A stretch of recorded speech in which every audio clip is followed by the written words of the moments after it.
Hey everybody, Dr. Dan here. Welcome to the penultimate lecture in American Independent Cinema at the University of Iowa. Today we're going to be talking about Indiewood cinema. So what is Indiewood, you might be asking? Well, complicated answer to that question. So before we jump into the nitty-gritty, let's back up and recap last week's lecture. So in the last lecture, I described how the Sundance Film Festival and Miramax films fundamentally changed American independent cinema during the 1990s. Long story short, the surprising success of Sundance and Miramax blockbusters like Pulp Fiction or Clerks or The Crying Game inspired every major conglomerate in Hollywood to get into the business of producing and distributing independent films. So this is when you start getting studio-backed specialty divisions like Paramount Vintage, Fox Searchlight Pictures, which ever since it was also acquired by Disney has gone by the simple moniker Searchlight Pictures, and Sony Pictures Classics, among many others that I can mention. Every one of these studios is, it seems, founding a specialty division in the late 90s and the early 2000s, deliberately on the model of post-Disney Miramax.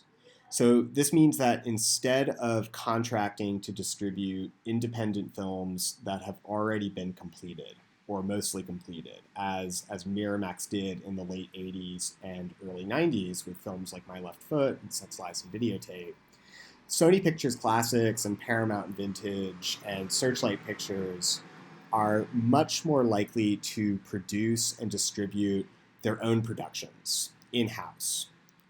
And this ends up having a profound impact on the way that these movies tell their stories. You can really see how this high degree of institutionalization is affecting the way that Indiewood films are telling their stories. If you compare the Coen brothers' 1984 debut, Blood Simple, which was produced in the old system, small budgets, only going to play in a handful of theaters, is much more for critics and cinephiles than a wide audience. Compare that film with No Country for Old Men, their Oscar-winning masterpiece from 2007. You'll notice that both films have superficially similar plots. They're both following three major characters as they deal with the aftermath of simple crimes gone horribly awry. Both are really heavy on elements from film noir and Western films. Both films even open, for example, with suspiciously similar narration from a grizzled old cowboy detective sheriff figure talking about how the things that you're about to see in the film are going to blow your mind effectively. So there's a lot of similarities between these two films. But when you look at them, you also notice that there are a number of important differences that really speak to how profoundly the independent film scene has changed in the 25 years between these two films coming out. Blood Simple is very, very small scale. Couple of actors, a couple of locations, a couple of key set pieces, because that's all the Coens can afford. That's all that the system that they are making this movie in can sustain, is small scale stuff. No Country for Old Men, despite all of the ways that it is a strange, strange art film. I remember very vividly seeing this film in theaters in 2007 and hearing this woman in front of me at the end of the film saying, what happened to the money? So it's very much an art film. It doesn't tell you conventional things about how the plot wraps up. But in spite of that, it has many of the hallmarks of a big studio film. It's set in the early 1980s, so that means that everything from the costumes to the locations to the cars have to be adjusted to make the film look like it's set 20 years before when it was made. It has enormously long, elaborate, complex action set pieces that would have been virtually impossible under the old system of production where you're only maybe making the movie for $1 or $2 million at most. And the film just has a very, very different feeling. And the same shifts can really be noticed if you look at any of the films that some of the people who got their start in the 1980s and the early 1990s have made under this new system of production. So if you look at something like John Sayles' Lone Star from 1996, or Spike Lee's 25th Hour, or Quentin Tarantino's Inglourious Basterds, and you compare them to the films that made their reputations, you notice the same things that I'm talking about with No Country. You notice bigger budgets, you notice more locations, you notice more elaborately worked out set pieces. And I am by no means criticizing or disparaging these films or any of these shifts. These are all wonderful films. But I am asserting that these movies are qualitatively fundamentally different from some of the other films that we have seen this semester, and even from other films by the same directors who are making these movies.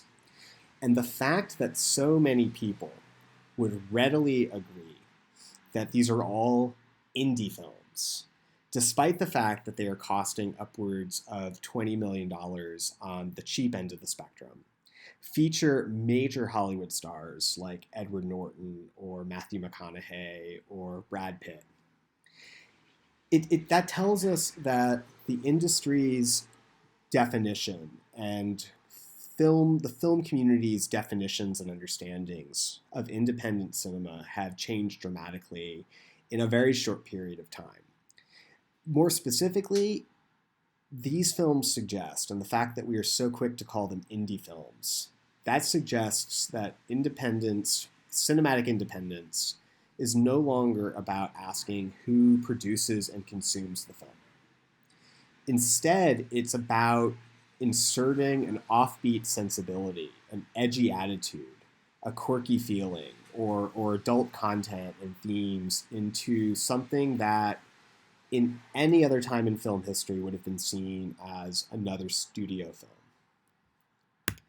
So that's a lot to take in. So let's pause here, and I'm going to throw some features of Indiewood style at you.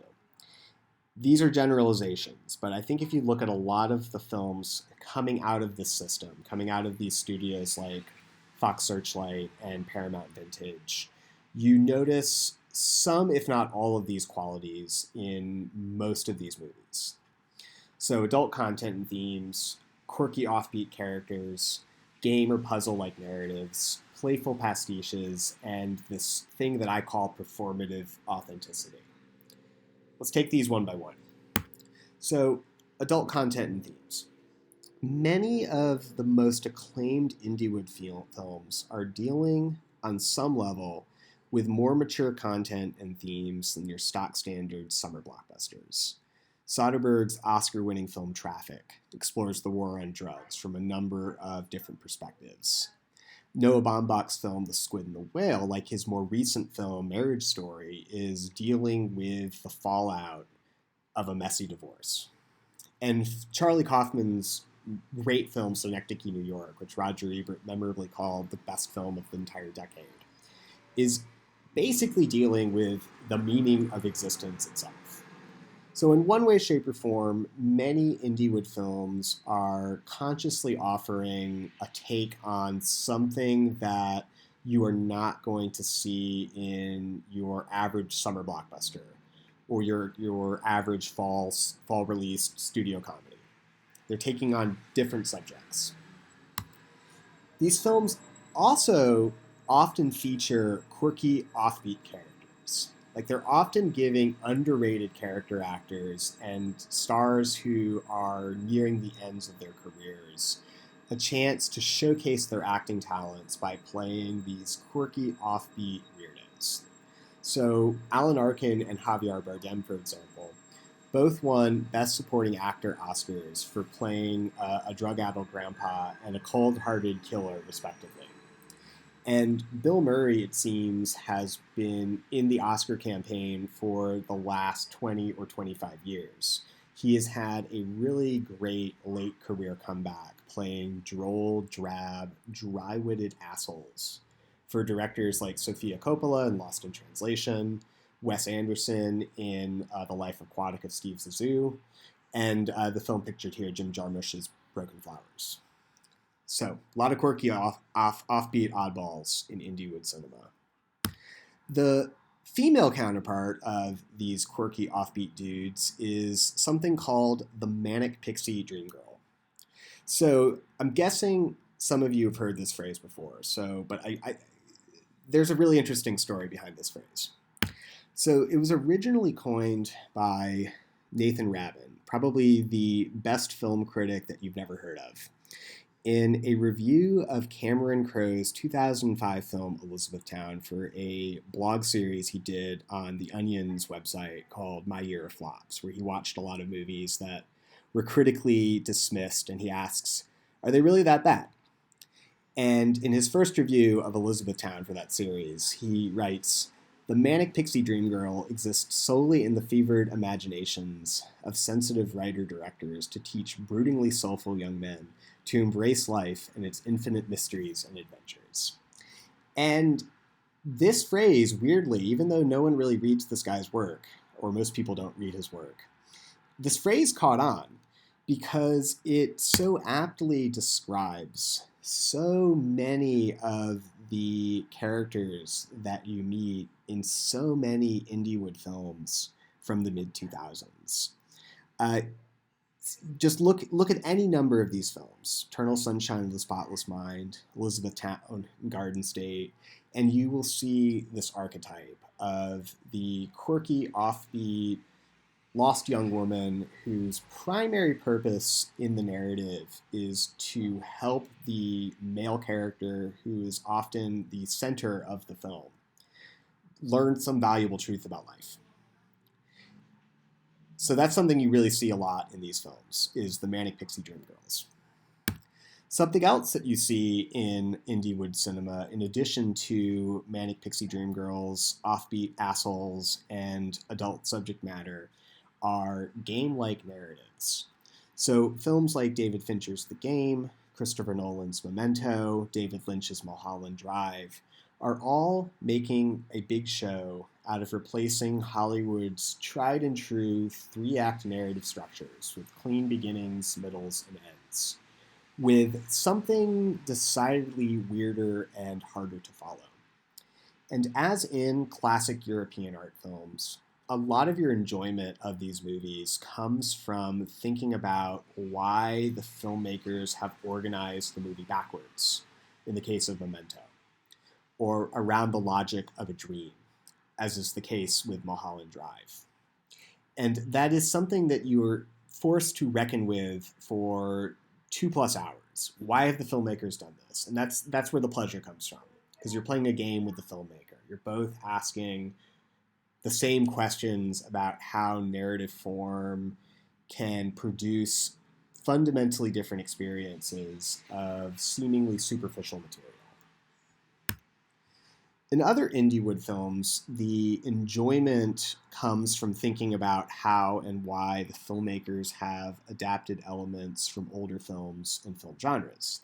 Todd Haynes' film Far From Heaven recreates the surfaces of Douglas Sirk's melodramas from the 1950s, and Rian Johnson's first film, Brick, is casting Joseph Gordon-Levitt as this wisecracking teenage detective on the trail of the drug dealers who are ruining his high school. This is like, he's like 1 part Philip Marlowe and 2 parts John Hughes hero. And the last film in this slide, Wes Anderson's second film, Rushmore, literally has a running gag in which the title character, played by Jason Schwartzman, is staging Hollywood classics like Serpico as pretentious high school theater. Check out Rushmore if you haven't seen it. It's really quite delightful. So the last feature of Indiewood films that I want you to know about is this thing that I call performative authenticity. So what I mean by this is that Indiewood films are often profoundly anxious about whether or not they are actually indie films. You'll see more about this when we get into JUNO in a few minutes.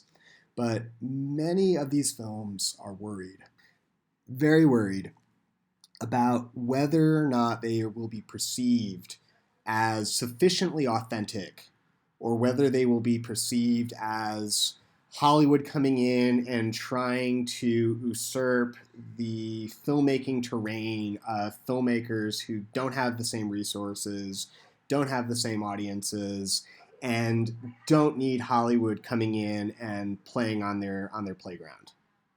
So 3 films that I wrote extensively about in my dissertation, which I touch on this subject a lot more there, are John Waters' Cecil B. Demented, it's not Seth Rogen. Seth Rogen is in the film, but Kevin Smith's Zack and Miri Make a Porno, and Michel Gondry's film Be Kind, Rewind. These films and so many others are all explicitly using the frame of filmmakers making movies to self-consciously reflect about what happens to independent cinema when big studios get involved. Really, really interesting films. Highly worth checking out. But what we're going to talk about today is how these features of Indiewood style are playing into JUNO. So before we do that, some background about how JUNO comes into existence. So there are really 2 people who deserve credit for authoring this film. You've probably heard of the screenwriter Diablo Cody, whose real name is Brooke Mario, if only because she majored in communication studies at the University of Iowa in the late 1990s. So if you were in my class, she is one of you. She took some of the same classes. She learned some of the same shit. And check it out. Check out that Oscar Gold. It's pretty cool, right? The other person who really deserves credit for authoring this film is the director, Jason Reitman, who found the script and was really the person responsible for getting money attached to it, getting big stars attached to it, and really getting the ball rolling on this production. So Jason Reitman, I've pictured him here with his father, Ivan Reitman, because you may have heard of him. If not by name, then by reputation. You have probably either seen or at least heard of one of the many films that Ivan Reitman has directed in the course of his long, long career in Hollywood. Ghostbusters is arguably the most famous of these films, but I'm sure some of you have seen Kindergarten Cop. And who knows, maybe 1 or 2 of you have seen My Super Ex-Girlfriend, which is coming out just a year before Reitman, the younger Reitman, is releasing JUNO. So Jason Reitman is growing up in the middle of the Hollywood film community. And Jason has widely avoided casting himself as another Ivan Reitman, at least until the release of the new Ghostbusters film, where he actually is following up on one of his father's films. But generally speaking, he doesn't make high-concept studio comedies like Ivan Reitman. He mostly makes Indiewood dramedies, like his debut film, Thank You for Smoking, which is a comedy about the tobacco industry. Up in the Air. It's a post-9/11, post-Great Recession comedy about a man who makes his living traveling around the country, firing people. And then Young Adult, which is another collaboration with Diablo Cody about another sassy, disaffected young woman played by Charlize Theron, who really could be JUNO's train-wrecky older sister or the biological mother that you never actually see in the film. Very much of a piece, a spiritual sequel in some important ways to JUNO. Now, I have to confess here that I have not seen JUNO since its theatrical release in 2007. So I went into this screening wondering very much whether or not I still would think it would hold up. But having seen it again now, I really do think that the collaboration in this film between Jason Reitman and Diablo Cody is one of the great examples of a writer and a director complementing each other extremely well. Is a comparable in some ways to the great 1976 film Network, directed by Sidney Lumet and written by Paddy Chayefsky. Because like that film, this one is it's just a great example of two different sensibilities really complementing each other extremely well. I really do think that Cody's snappy dialogue would have fallen flat if it were not for Reitman's pitch-perfect direction, which knows exactly which tone to strike at any given moment of any given scene. But that said, Reitman has made some not super great films that really underscore how he is only as good as his material. And the only reason he can deftly balance so many different emotional notes in this film is because Cody's script gives him such fully realized characters to work with. But more about the film's specific strengths and weaknesses in a minute. First, you have to know that this film was a flashpoint of controversy in debates about the legitimacy of Indiewood cinema. So the consensus that emerged around the film when it first premiered at the Toronto International Film Festival in fall of 2007 was exceptionally positive. I vividly remember rushing out to see the film after reading Roger Ebert's glowing review in which he called JUNO the very, very best film of 2007. And he really is describing it very well. Check that review out. It's a great example of late game Roger Ebert working at peak of his powers. But a couple of months went by and people started complaining about the film. And the dominant criticism, which is here encapsulated by David Edelstein's takedown of the movie in New York Magazine in January 2008, was that the movie was just trying too hard to be hip and cool and with it, as the kids say. And this is the thing that people are really taking to JUNO to task for. And it's worth mentioning here that the same conversations are happening around virtually every other Indiewood comedy that is coming out in the mid-2000s to around the early 2010s. Films like 500 Days of Summer, Way We Go, Silver Linings Playbook, either are striking critics and moviegoers more generally as lovable character studies about quirky oddballs, or people are complaining that these are annoyingly grating attempts to prove that big studio comedies can still be cool. This is the second part of Nathan Rabin's memorable description of the Manic Pixie Dream Girl, and it really could summarize the love it or hate it polarized response to Indiewood films like JUNO during this time. You either want to marry these characters instantly and hug them, as Ebert says, and spend as much time with them as possible, or you cannot stand the sight of them. And I suspect that both ends of the continuum will come out in the responses for the discussion board on this film. So it's easy to understand why JUNO, more than any of these other films, is at the center of these debates about whether or not indie films are authentically hip and cool, or whether they are merely projecting this attitude because that's what the market wants. The film really often does feel like it was made in an Indiewood factory. It's checking all of the boxes. Serious social issues handled in a darkly comic way? Yep, you have that. Quirky supporting performances by beloved cult TV actors? Yes, you definitely have that. Why else would you cast Jason Bateman and Michael Cena in the same film but not put them in the same scenes if you were not trying to evoke and not evoke the memory of the then recently canceled Arrested Development?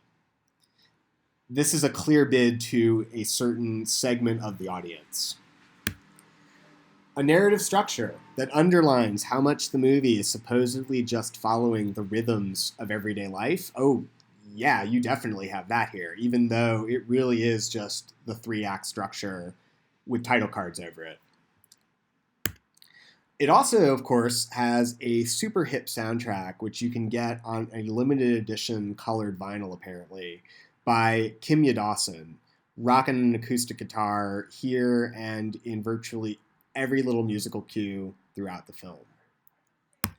And you even get the last component of Indiewood style, performative authenticity, like in many, many moments throughout the film, but arguably most noticeably when Mark and Juno are hanging out talking about Sonic Youth covers and gory slasher movies by Herschel Gordon Lewis.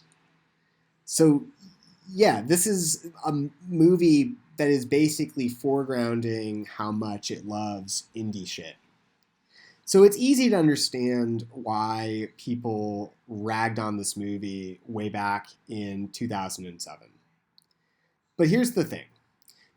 I don't think that you really should be comparing this film to stuff like this, or independent films like the ones by John Sayles or Spike Lee or Steven Soderbergh or Cheryl Dunye, because it's simply not doing the same things as those films. You really need to situate the movie within the context of these kinds of movies, these other Indiewood comedies that are being produced by this in-house specialty unit division system that's getting set up in every one of these Hollywood studios in the late 90s, early 2000s.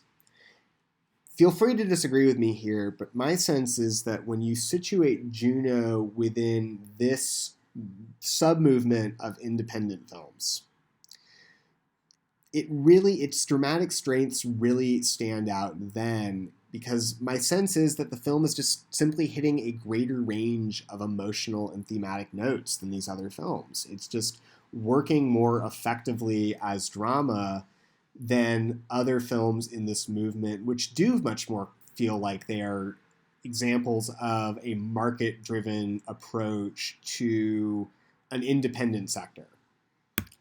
And I think a lot of the credit for the film's success as a movie, as a work of involving drama and comedy, is because you have this wonderful performance by Ellen Page.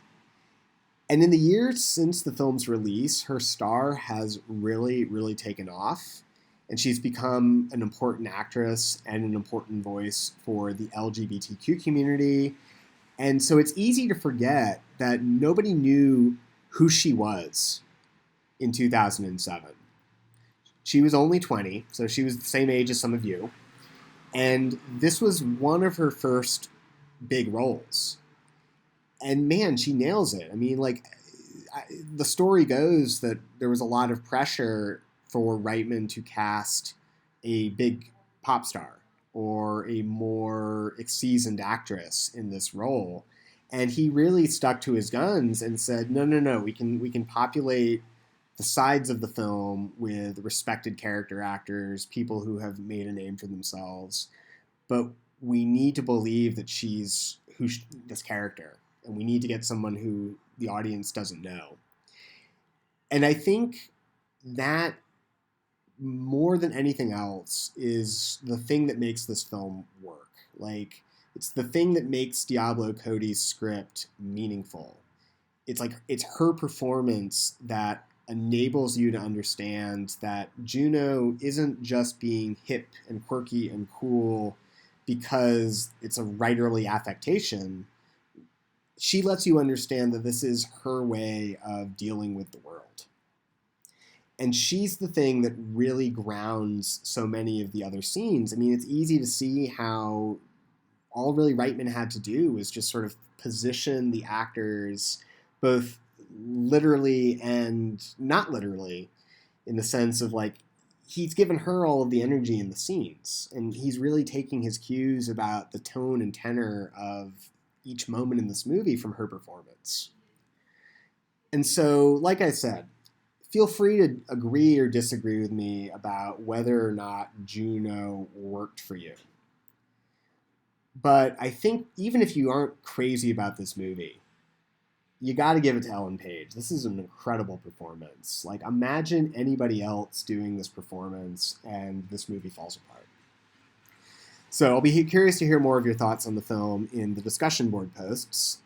But before I get to the questions, I do want to put in a plug for two of the best books that I read while researching my dissertation chapter on this subject, Indiewood films. Jeff King's book, Indiewood Cinema, Indiewood USA, is a really, really good textual analysis of a lot of key Indiewood films. So this is where I'm pulling many of my points about Indiewood style from. And Michael Z. Newman's book, Indie and American Film Culture, which, as you can see, features JUNO and her wonderful hamburger phone on the cover, is going into a great deal of depth on a lot of these debates about what authenticity even means in the context of these films. So definitely check these out. They're both available at the library, so as soon as that thing opens back up, you'll be able to check them out and learn everything you never wanted to know about Indiewood film culture. All right, that just about does it. So I look forward to seeing what you have to say about the films, and I will catch you next time.